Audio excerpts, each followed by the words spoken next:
This is Orson Welles, speaking from London.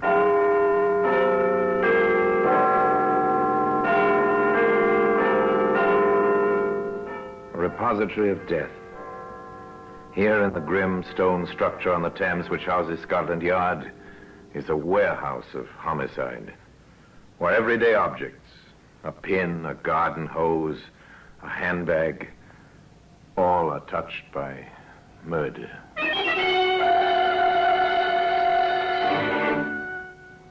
Here's a car tire. There were 3 others, all attached to a sedan. They were removed. Great Scott, Inspector. Those vandals, they've stripped the car of everything. Even the 4 tires, sir. There's nothing left. Except evidence. Now, today, one of those tires, the one that became a vital clue in the case, can be seen in the Black Museum.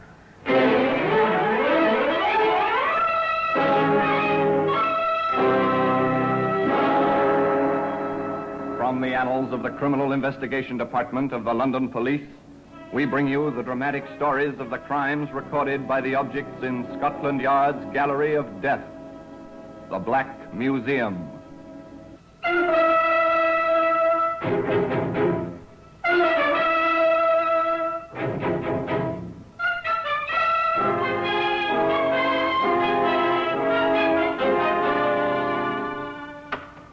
Well, here we are, in the Black Museum. Scotland Yard's Museum of Murder. As here lies death. On the shelves, around the walls, death in many disguises. Here's a length of electric wiring. The protective insulation has been stripped away. The man touched it. He died. The jury found it was murder. Here's a card. Invitation to a party. The invitation was accepted. Death was the end of that. Here's the tire. It's an ordinary car tire. Once it belonged to a sedan that stood in a garage at Southend. On a certain night some years ago, 2 men entered the garage quietly, after first forcing the lock.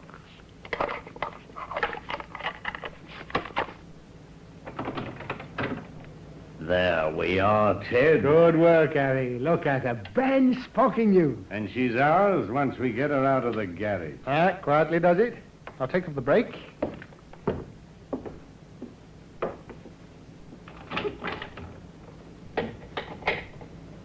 Right. We'll push her out into the street and down the road a bit. Okay, I'm ready. The object of this stealthy midnight visit was a new car. The 2 men pushed the automobile down the slope of the road, jumping in when the car began to gather speed. All right, Harry. Get in. Oh, nice going. Get us started, Ted. Right.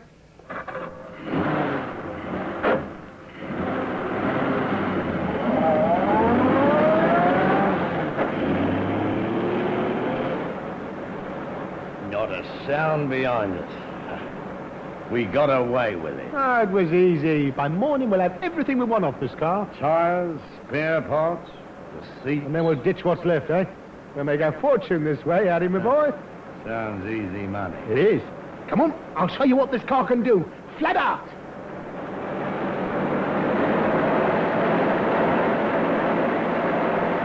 A car traveling fast along the road to Eastwood. Its twin lights cutting beams in the darkness of the night. And a policeman cycling homeward. Hello? What's that up there ahead? What? A man in the center of the roadway. Oh, wait till our lights pick him up clearly. It's a cop. Oh? And he's got his hand up, signaling us to stop. Ted, you don't think... What, the word's got out this car's been pinched? Not a chance. Then what's this copper doing? Oh, might want to lift home, you never know. There's his bike at the side of the road. Ted, I don't like Take it easy, will you? We'll bluff our way out. If he makes trouble, I can handle him. Well, go easy on using that gun. Leave it to me. Good evening, Constable. Anything the matter? I'll have to ask you not to speed like that along this road, sir. Were we speeding? Well, I think you know you were, sir, you know. There's been a number of serious accidents around here lately. Oh, dear. Now, may I see your license? My license? Yes, sir. You know, funny thing, I'm afraid I don't have it on me, Constable. Then I'll have to request some other means of identification, sir. Well, you know, I haven't anything on me at all. Well, where are you going, sir, and where have you come from? Well, we're just driving. Is the car yours? No, Constable. The car belongs to me. Oh, I see, sir. Then, would you tell me its number? It's on the front of the car if you want to see it. I know the number, but do you? Well, no, not offhand. As I thought, sir. This is a stolen car. Stolen? You'd both better get out. Now, come on. I'll have to take down some particulars. Yeah, what makes you think you can order us around, eh? Get out, I said. Come on. I want your names. And put that gun away. Say your prayers, copper. Give me that gun. Don't let him take it, Ted. Yeah. I won't, don't worry. You ask for trouble, copper, you're gonna get it.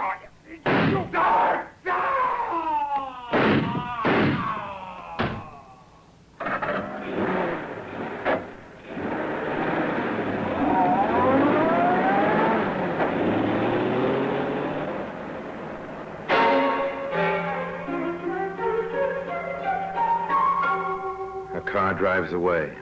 A man lies dead on the roadway. A murder has been committed. Murder of a policeman.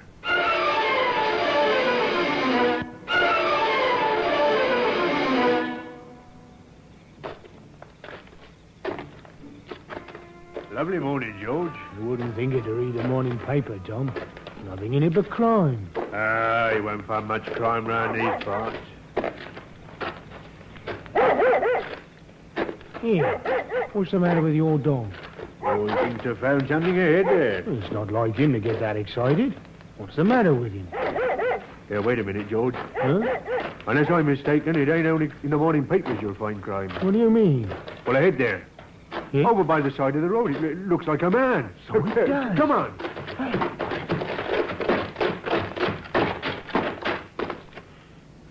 Why, it's Charlie Acker. He's dead. By morning, Scotland Yard was represented at the scene of the crime by Inspector Clancy and Detective Sergeant Redding. He was shot 3 times, Redding. Nasty business, sir. Oh, here's a notebook lying on the ground beside him. Yes, and he was holding a pencil in his right hand. Well, that seems fairly straightforward, sir. He was about to take down some particulars from a person or persons whom he'd met. The evidence suggests that, Sergeant. But wait a minute, Inspector. His torch is here in his pocket. Is it? And there's no street lighting nearby. How could he have been writing?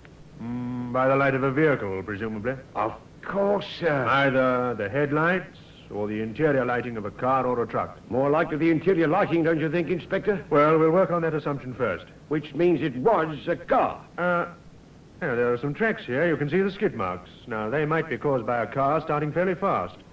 I want those tracks photographed. The photographs were duly sent to certain experts at Scotland Yard, and a report came back to Inspector Clancy. Report from the yard, sir. Yes, Sergeant Redding? Those tracks were made by an Evans car. An Evans, eh? Get a full list of all stolen cars within a 50-mile radius. We'll see if there was an Evans amongst them. There were 2. One was found. Inspector Clancy interviewed the owner of the other. Yes, it was taken the night before last, Inspector. Some bounder picked the lock of my garage and got away with the car. I'll get a full description from you, sir. Certainly, but I say, Scotland Yard doesn't usually go chasing stolen cars, does it? Not usually, eh, Colonel Fentress? Oh, there's something else behind it, is there? Excuse me a moment. Hello, Fentress speaking. Yes, just a moment. It's for you, Inspector. Thank you, sir. Hello? Yes, Redding? At Raleigh. I see. Yes, I'll come down right away. Something happened, Inspector? An Evans car's been found, sir, abandoned in a ditch outside Raleigh. A new Evans. Index mark TW6120. But that's mine, by Jove. Then you'd better come along, sir.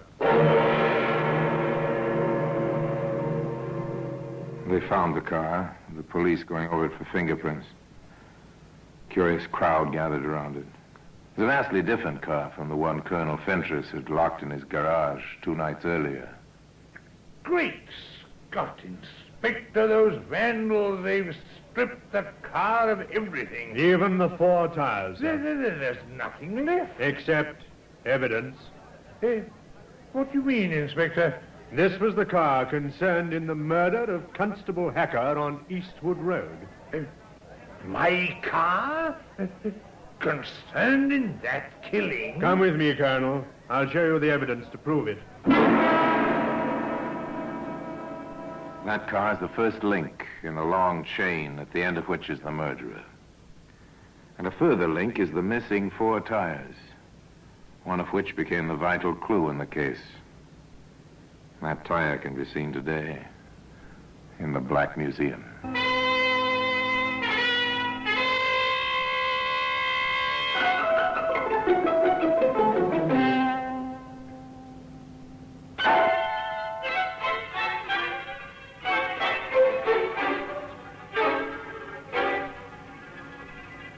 A car was found, abandoned in a ditch outside Raleigh.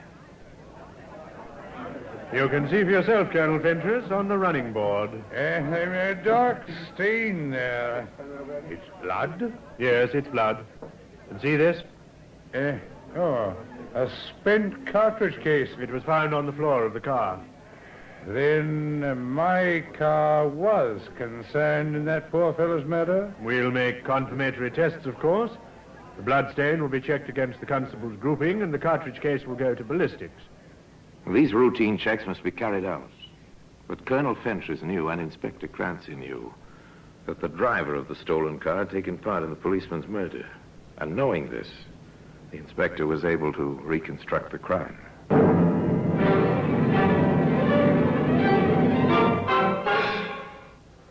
We don't know why Constable Hacker pulled the car up, Sergeant. He was cycling home. Perhaps the Evans car was speeding. Well, whatever the reason, he called on it to halt. And in the process of questioning, he came to realize the car was stolen. He'd have brought out his notebook and pencil to take down some particulars, sir. And for doing that, he was killed. The picture of the crime was clear, but now, how to find the driver of the car? Nothing was known about him. There were no eyewitnesses. One man had seen the driver, and he was dead. Where would they begin searching? We'll begin right here at the car, Sergeant. It's funny about those tires, sir. Very funny. But not only the tires are missing. No, the toolkit's been taken, and the jack, and most of the spare parts. The windscreen wiper's been removed, so have the headlamps and a car radio Colonel Fentress had installed. Vandalism, sir? Well, if it was vandalism, it was well planned, Sergeant. Yeah. Now, there are lorry tracks over there. The stuff was loaded on and driven away. Car stealing, sir, for spare parts and tires. A very profitable pastime. Now, what was taken out of this car would probably be worth £200-300 on the second-hand market. Black market, sir, for the tires. I wonder who handles second-hand parts and tires around this district. Come on. Where to, Inspector? The nearest garage.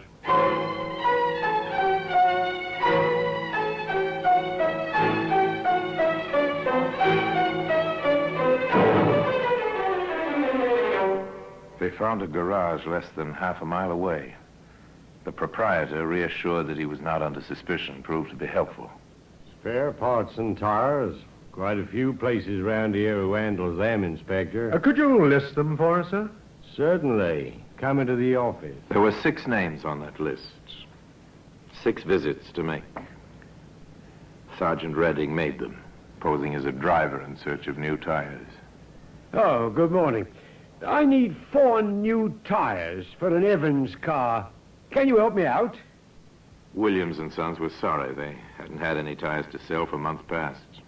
Field and Company said the same thing. So did Hammond and Barton, Kennedy and Sons. Then Sergeant Redding paid his last visit. The 6th name on the list.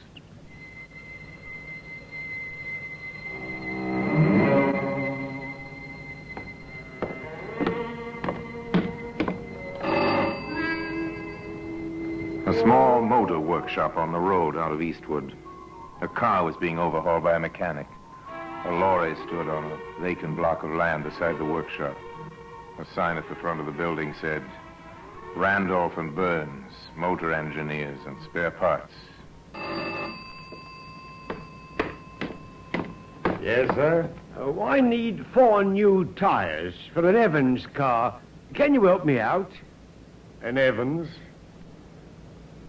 Do you own an Evans car? Oh, not me, chum, no. That's for the governor. I've been everywhere trying to get these tires. Well, I might be able to set you up. Of course, they're in short supply. We'll pay whatever you ask for them. Okay. Ted, What's that? here a minute, will you? What is it? Fella here wants to buy some Evans tires. Huh? Chauffeur, aren't you, mate? Yeah, that's right. Well, you can set him up, can't we? No, we can't. But Ted, he'll pay the right I price. tell you, we can't. We can't set him. How can we when we haven't seen an Evans tire in months? But Ted... People just don't bring us second-hand tires anymore, mister. Sorry.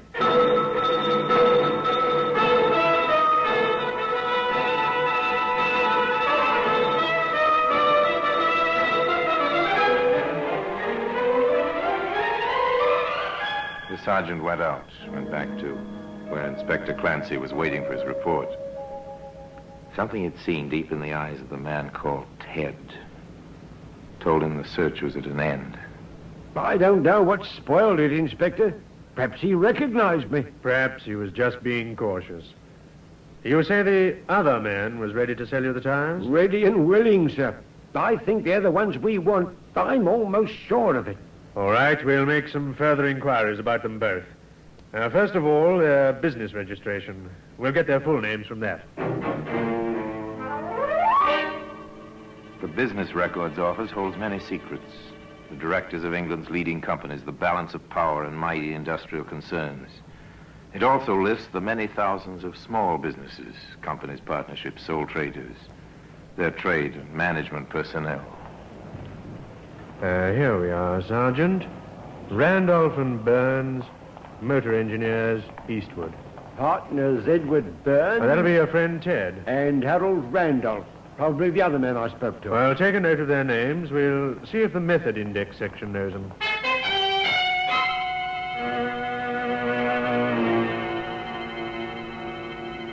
The Method Index section at Scotland Yard. That's a vast room of records. The walls are lined solidly with filing cabinets. Here are the details of all the crimes, from murder to petty theft. Here are the names and the aliases of all the criminals ever convicted in any English court. Filed and cross-filed for easy checking. Those 2 men you asked me to check, Inspector Clancy. Find anything on them, Severs? There's no record for Harold Randolph. What about the other one? Burns, yes, we know him. Ted Burns, motor mechanic, 4 convictions. The first from my hometown, funnily enough, Oxford City Police Court. The charge? Stealing a motor car. And what were the other 3 charges, Severs? All connected with motor theft, sir. One was for removing spare parts from parked vehicles. Another time he was convicted for selling a stolen car. That's all I want. Very Thank good, you, sir. Severs. Inspector Clancy and Sergeant Redding drove back to Eastwood. On the road there, about 50 yards from the motor workshop, they waited. They saw 2 mechanics leave at 5:30 on their way home. Then, a few minutes later... There he is, Inspector. That's Harry Randolph. And he's alone.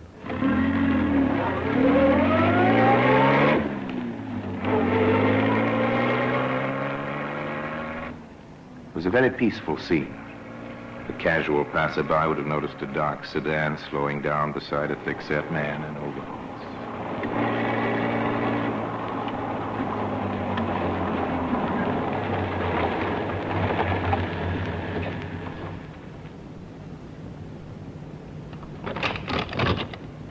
Mr. Randolph?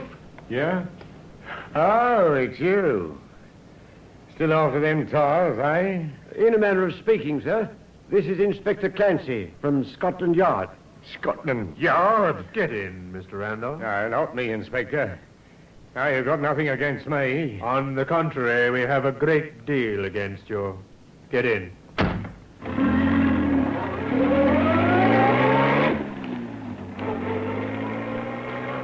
Randolph was defiant at first, but when the advantages of turning King's evidence were pointed out to him, he became almost verbose. It wasn't me who thought of the scheme. I was talked into it by him. The scheme being to steal cars, sell their spare parts and tires, and abandon them? Yeah. Ted said we couldn't get enough parts and tires to stay in business otherwise. He talked me into helping him to pinch the Evans. Well, go on. Well, everything was sweet, and then on the way back to Eastwood, the cop signals us to stop. Tells us we were speeding. He'd have got our names and all. So you shot him, dead? I didn't do it. Ted shot him. The gun's hidden in the desk down at our works. His fingerprints will be on it. I told him not to shoot. He wouldn't listen. We took the lorry down and got everything we could from the car and brought it back. And where is that stuff now? Well, some of it we sold, and 3 of the tires went off late today. I would have sold a lot to the copper here, but Ted was wise to him. He can smell coppers. 3 were sold. Then 1 tire is left on the premises? Yeah. But listen, won't you? I might have helped to pinch the car, but I'd nothing to do with the murder. Ted did that. He shot the copper. A report on the tire we found on the premises, sir. It comes from an Evans car, all right, and matches the tracks near Constable Hacker's body. Then our case is complete, Sergeant. The gun was found, the fingerprints on the wheel rims belong to Randolph and Burns, and now the tire.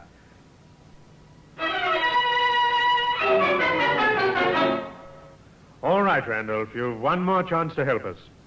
Where's Burns? Come on, you must have some idea. Right. But you got to look after me. I'm not promising anything. Where's Burns? He's trying to get away overseas. I think he was heading for Liverpool. He was always talking about a pal of his who was a ship's mate. Can you remember the name of the ship? I think it was called the Briar Rose.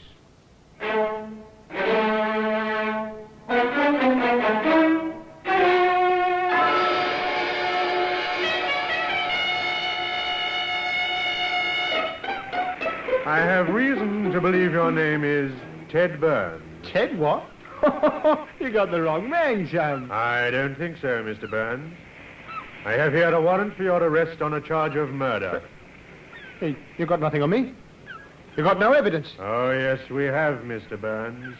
All the evidence we need. And today, that tire occupies a place in the Black Museum.